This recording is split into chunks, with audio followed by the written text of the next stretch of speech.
This declaration is driven by a severe crisis that affects not just our lands and homes, but the very spirit and mental well-being of our people.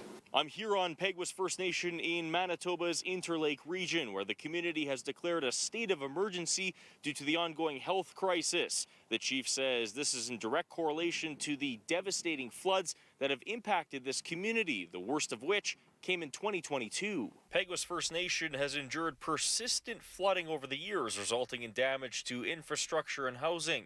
This was the scene in 2022, one of the worst floods to ever hit the community. Although the water has gone away in 2024, damage still remains.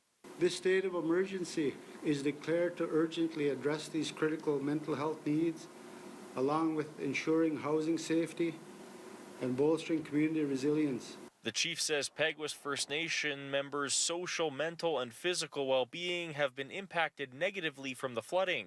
The answer is to allow Peguis to do what they see fit, how to help the families, how to help the individuals, how to help everybody.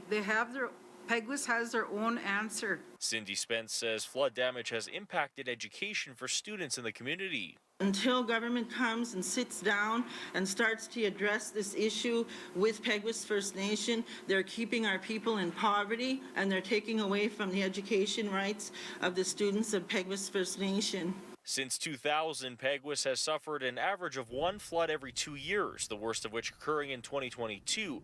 Over 540 members are still unable to return to Peguis due to the flood, and 235 more have been displaced since flooding evacuations occurred in 2014 and 2017.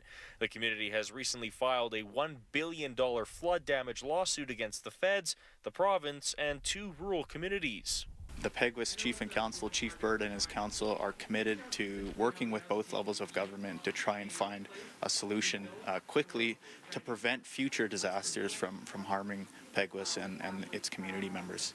In Peguis First Nation, Alex Karpa, City News.